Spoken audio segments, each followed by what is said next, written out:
प्रथम विश्व युद्ध की महाविभीषिका को झेलने के बाद अब विश्व की जनता शांति के लिए और युद्ध को रोकने के लिए आतुर हो जाती है। और इसी के चलते युद्ध को रोकने के लिए और विश्व में शांति की स्थापना के लिए आपने देखा था कि प्रथम विश्व युद्ध के पश्चात 1919 में एक सम्मेलन आयोजित किया गया जो कि पेरिस शांति सम्मेलन के नाम से जाना गया।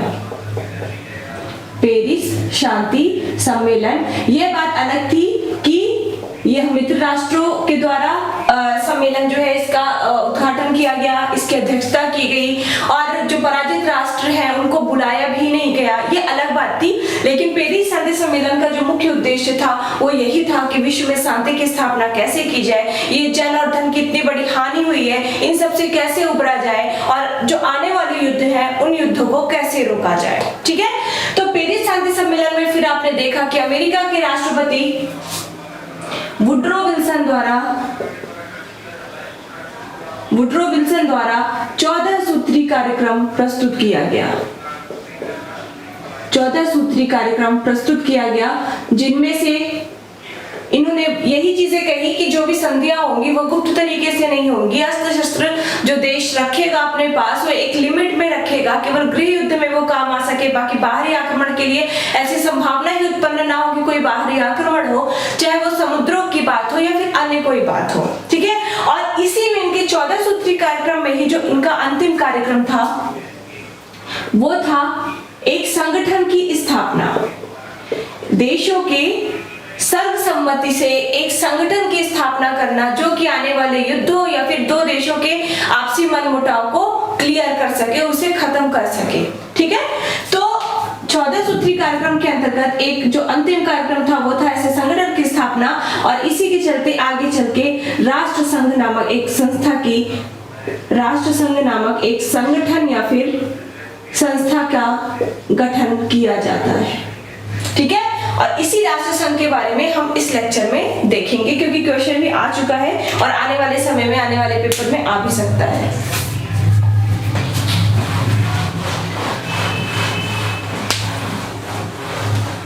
चलिए, अब जैसे कि मैंने बताया प्रथम विश्व युद्ध जैसे ही संपन्न होता है उसके बाद 1918 में उसकी समाप्ति होती है और विश्व की जो जनता है वो शांति के लिए, क्योंकि आर्थिक क्षति, जन की क्षति, पूरे मतलब कई सारे घर एक साथ उजड़ रहे थे, इस स्थिति में जो जनता थी वो शांति चाहती थी और युद्ध को खत्म करना चाहती थी। ठीक है, और लगभग उसी उद्देश्य से राष्ट्र संघ की स्थापना की गई। ठीक है, राष्ट्र संघ की स्थापना वुड्रो विल्सन के 14 सूत्री कार्यक्रम में अंतिम कार्यक्रम था और इसकी स्थापना का जो कार्य था, राष्ट्र संघ की स्थापना का जो कार्य था वो भी वुड्रो विल्सन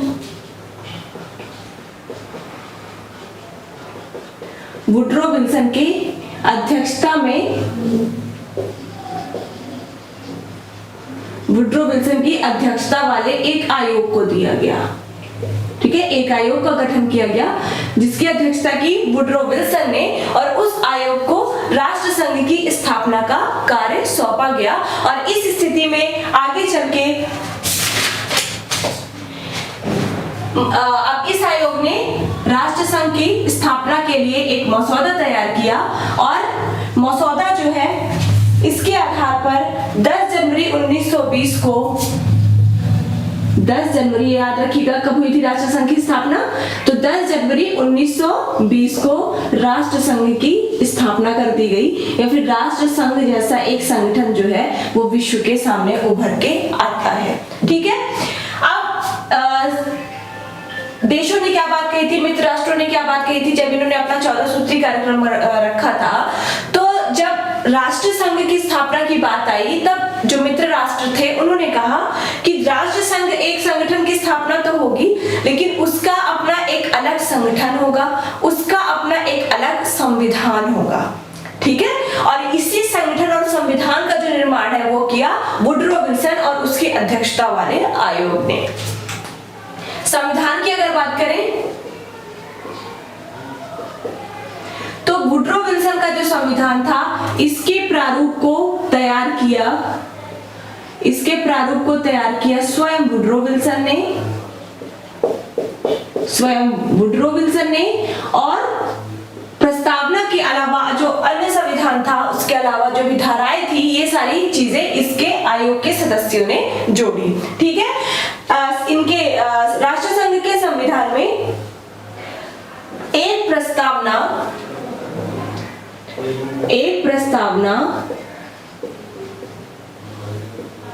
और 26 धाराएं थी। क्या था?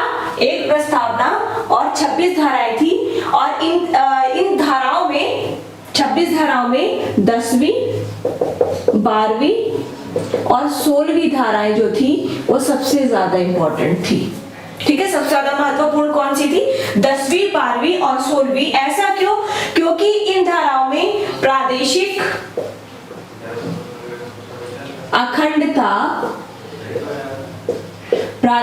अखंडता, न्यायिक व्यवस्था,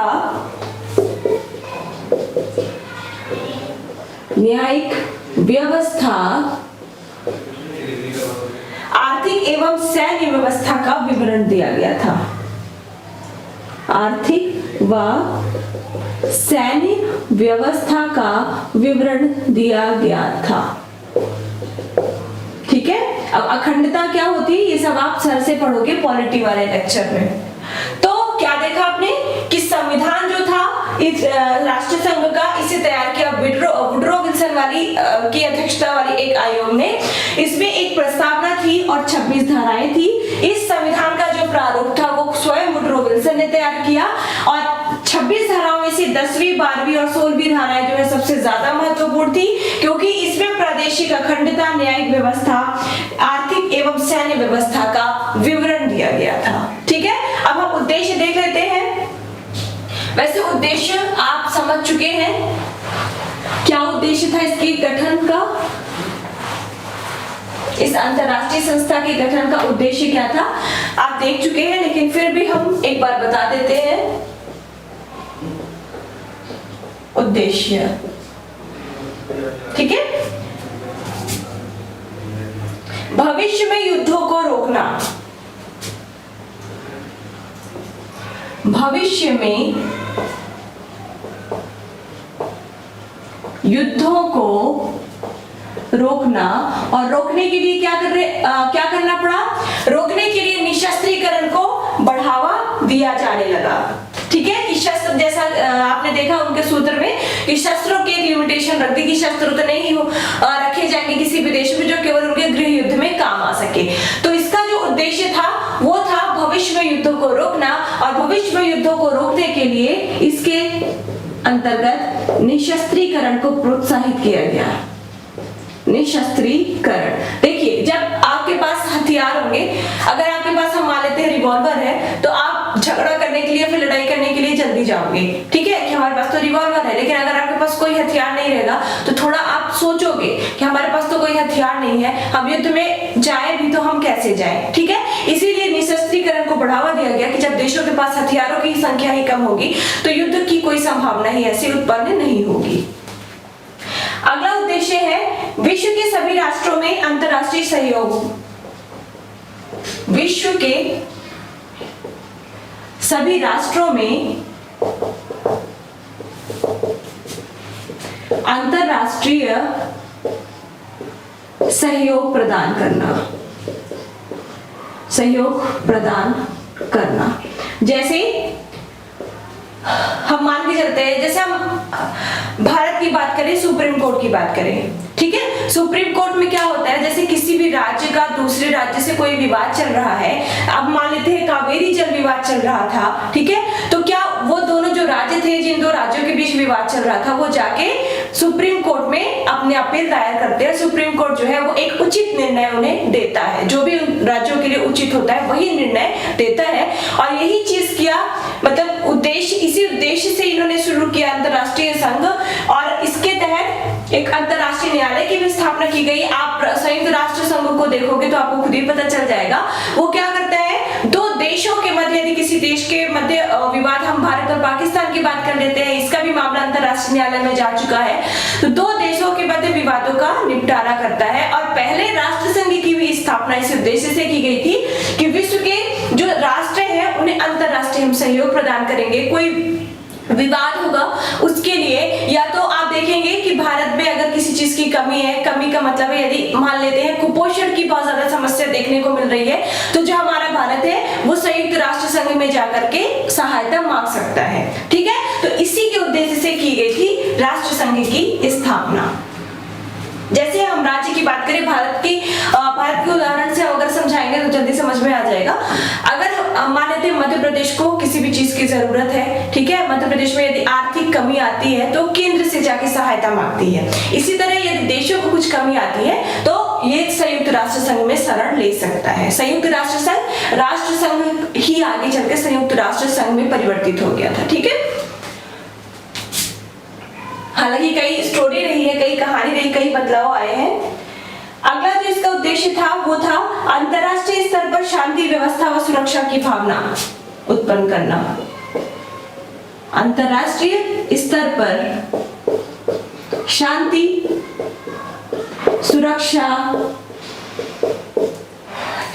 सुरक्षा और व्यवस्था की भावना उत्पन्न करना।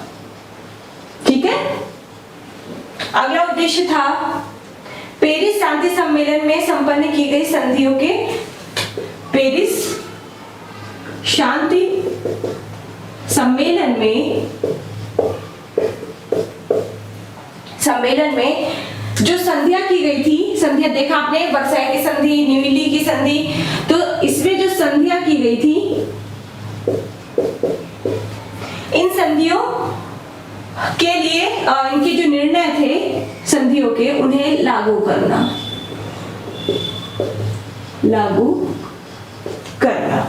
ठीक है, और इस तरह से जो संयुक्त ये राष्ट्र संघ है अपने इन उद्देश्यों को लेकर के इसका गठन किया जाता है और आगे इसका संविधान तैयार किया जाता है। राष्ट्र संघों को कई जगह सफलताएं मिलती हैं, कई कार्यों में इसे असफलताएं भी मिलती हैं, तो यहाँ पर ये इतना ज्यादा एग्जाम के लिहाज से इतना ज्यादा इंपॉर्टेंट नहीं है। ठीक है, आप राष्ट्र संघ के बारे में जानो कि किस उद्देश्य से किया गया था, कब किया गया था इसका गठन। ठीक है, क्योंकि ये छोटी मोटी संस्था नहीं है। आज की बात करें तो ये विश्व की सबसे श्रेष्ठ, सर्वश्रेष्ठ संस्था के अंतर्गत इसकी गिनती की जाती है। ठीक है, अब हम राष्ट्र संघ के संगठन की बात कर ले।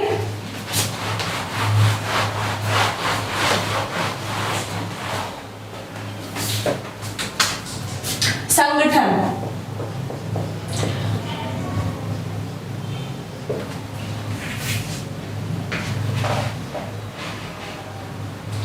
इसके तहत राष्ट्र संघ के तहत कुछ अंगों का गठन किया गया, उन्हीं अंगों को मिलाकर के ही राष्ट्र संघ कहा जाता है। संयुक्त राष्ट्र संघ अगर आप पढ़ोगे तो आप पाओगे।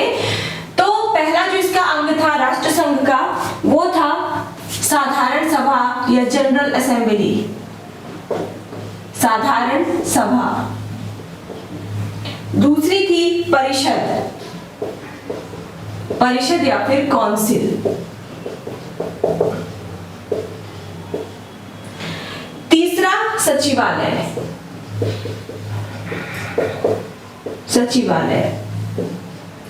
अगला अंतरराष्ट्रीय श्रमिक संगठन, अंतरराष्ट्रीय श्रमिक संगठन। अगला अंतरराष्ट्रीय न्यायालय।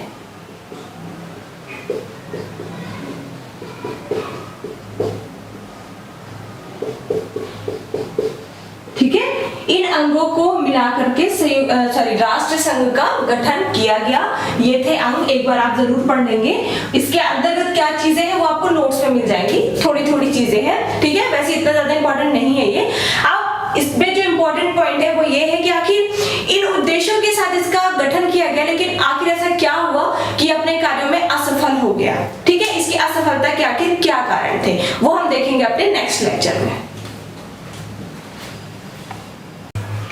राष्ट्र संघ की असफलता के कारण।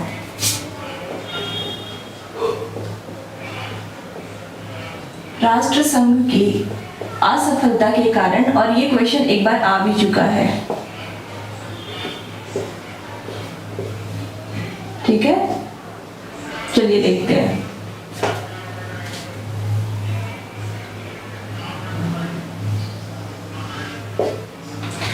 जो राष्ट्र संघ था, राष्ट्र संघ की स्थापना पेरिस संधि सम्मेलन के दौरान हुई। ठीक है, राष्ट्र संघ की स्थापना पेरिस संधि सम्मेलन के दौरान हुई। पेरिस संधि सम्मेलन में ही विल्सन ने अपने सूत्रों को रखा और उन्हीं सूत्रों में से एक था राष्ट्र संघ की स्थापना। और इस तरह से देखा जाए तो जो राष्ट्र संघ था वो पेरिस संधि का एक अभिन्न अंग बना दिया गया। ठीक, अब आपने देखा था पेरिस संधि जो सम्मेलन था उसमें पेरिस शांति सम्मेलन था जो, उसमें पराजित राष्ट्रों के साथ कितनी भयंकर संधियां की गई, उनके ऊपर कितने सारे ऐसी चीजें लाद दी गई, ऐसी चीजें जो है उनके थोप दी गई कि खासतौर पर जर्मनी के साथ जो और उन सारी चीजों से उबर पाना उन देशों के लिए बहुत ज्यादा मुश्किल हो गया। ठीक है, अब पराजित राष्ट्रों के अंदर ये धारणा बन गई कि राष्ट्र संघ भले अंतरराष्ट्रीय शांति के लिए इसकी स्थापना की गई है, लेकिन कहीं ना कहीं ये तो है अंग पेरिस शांति सम्मेलन का ही। और इस तरह से राष्ट्र संघ पराजित राष्ट्रों की सहानुभूति और उसका समर्थन प्राप्त नहीं कर सका।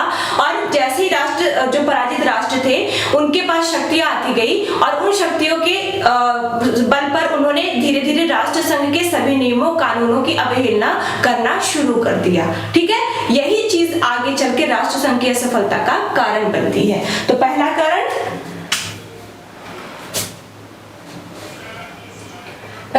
इसका पेरिस की संधि से संबंध।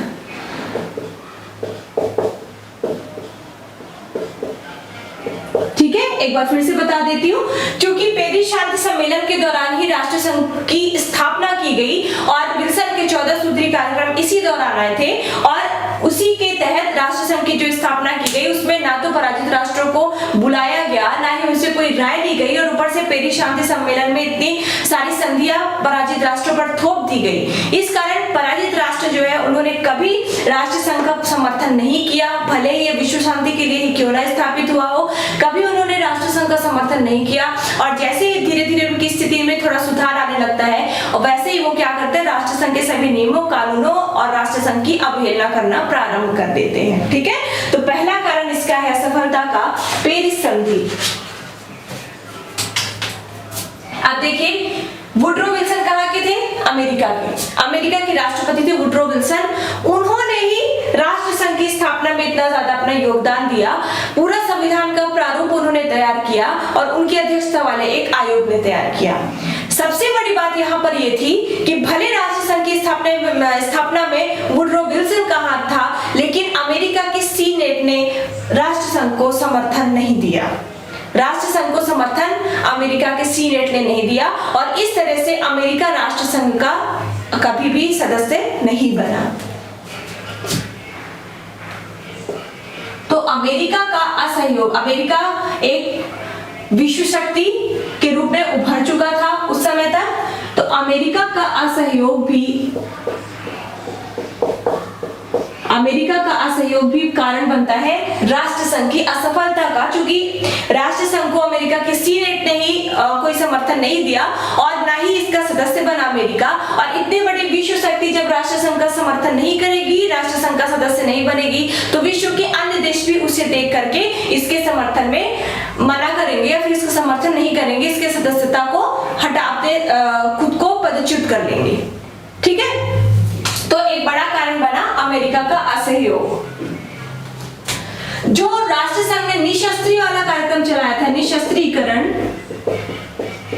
निशस्त्रीकरण वाला जो इन्होंने बात कही थी, इसके प्रयास में भी राष्ट्र संघ असफल रहा, क्योंकि गुपचुप तरीके से सारे देशों ने, यहाँ तक कि इसके सदस्य देशों ने भी गुपचुप तरीके से हथियारों को रखना शुरू कर दिया और इस तरह से इसकी कही हुई बातों को, इसके नियमों का एक तरह से उल्लंघन हो गया। ठीक है, और आगे चल करके आप देखेंगे द्वितीय विश्व युद्ध जैसी एक महान घटना घटित हो जाती है राष्ट्र संघ के बावजूद। ये सब इसी कारण हुआ क्योंकि निशस्त्रीकरण पर कोई भी ऐसा प्रयास तो किया गया, लेकिन वो प्रयास सफल नहीं हो सका। ठीक, अंतरराष्ट्रीय सेना का अभाव, अंतरराष्ट्रीय सेना का अभाव, इसका मतलब क्या है? इसका मतलब यह है कि राष्ट्र संघ के पास स्वयं भी कोई ऐसी सेना नहीं थी। अंतर्राष्ट्रीय सेना मतलब होता है कि राष्ट्र संघ की स्वयं की कोई सेना होनी चाहिए, ठीक है। जैसे अंतर्राष्ट्रीय न्यायालय आपने देखा, उसी तरह से अंतर्राष्ट्रीय सेना का ऐसा कोई अस्तित्व ही नहीं था इनके पास, ठीक। और ना ही कोई ऐसी संभावना थी कि मुश्किल आने पर कि अंतर्राष्ट्रीय सेना अगर इसके पास होती तो ऐसा देश जो दोषी पाया जाता, ठीक है, ऐसा देश जो दोषी पाया जाता, जो या फिर राष्ट्र संघ के नियमों का उल्लंघन करता, उस देश को सेना के द्वारा दबाया जा सकता था, ठीक है। सेना के द्वारा कार्यवाही की जा सकती थी, लेकिन ऐसी कोई सेना उपलब्ध ही नहीं थी जो कि राष्ट्र संघ का साथ दे सके, राष्ट्र संघ का कार्य कर सके, ठीक है। और ना ही ऐसी कोई संभावना थी कि समय पड़ने पर, काम पड़ने पर कोई देश हमें सेना की सहायता देगा, कोई हमें सेना उपलब्ध कराएगा, ऐसी भी कोई बात यहाँ पर नहीं थी, जो आगे चल के इसकी असफलता का एक कारण बनती है। और सबसे बड़ा जो कारण रहा वो था तानाशाही। तानाशाहों का उदय होने लगा था धीरे धीरे, ठीक है। तानाशाह कैसे, आगे चल के आप देखोगे जर्मनी में हिटलर जैसे तानाशाह का उदय, इटली में मुसोलिनी जैसे तानाशाह का उदय, ठीक। इसके अलावा स्पेन में जनरल फ्रेंको नामक तानाशाह का उदय। और ये जो तानाशाह थे, ये शक्ति के बल पर, सैन्य शक्ति के बल पर ही विश्व में शांति या फिर अपने देश में शांति की स्थापना करना चाहते थे, जो कि इसके नियमों का पूरी तरह से उल्लंघन था। ये शक्ति के बल पर नहीं, बल्कि कानूनों को फॉलो करने के तहत, कानूनों को आप फॉलो करो, निशस्त्रीकरण करो और इस तरह से आप विश्व में शांति स्थापित करो। लेकिन इन तानाशाहों का कहना था कि केवल हम सैन्य शक्ति और हथियारों के माध्यम से ही विश्व में शांति या फिर अपने देश को हम सुरक्षित रख सकते हैं, ठीक है। तो तानाशाहों का उदय भी एक बहुत बड़ा कारण बनता है राष्ट्र संघ की असफलता का, ठीक। तो ये हो गया आपका राष्ट्र संघ खत्म, असफलता के कारण आपने देख लिए। और ये क्वेश्चन आ भी चुका है, तो एक बार आप अपने से, शायद 6 नंबर में आया है या 15 नंबर में, अच्छे से याद नहीं है मुझे, देख लेंगे आप। तो अच्छे से उसको, जिस भी नंबर में आया हो, चाहे वो 15 में हो चाहे वो 6 नंबर पे हो, तो आप अच्छे से लिख के देख लेंगे एक बार, क्योंकि अब आपने समझ लिया है, ठीक। अब इसके बाद हम स्टार्ट करेंगे द्वितीय विश्व युद्ध, क्योंकि इसके बाद कई सारे टॉपिक है, आर्थिक मंदी है, इटली में फांसीवाद, ये सारी चीजें हैं जो आपके सिलेबस में इंक्लूड नहीं है, इसलिए हम नहीं पढ़ेंगे, ठीक। कभी ऐसा मौका मिला, कभी यूपीएससी के लिए अगर हमने कभी कोई शुरुआत की, उसमें हम जरूर पढ़ेंगे, क्योंकि अभी हमारे पास समय कम है, इसलिए हम केवल सिलेबस के अकॉर्डिंग ही चलेंगे। तब तक के लिए पढ़ते रहिए। Thank you very much.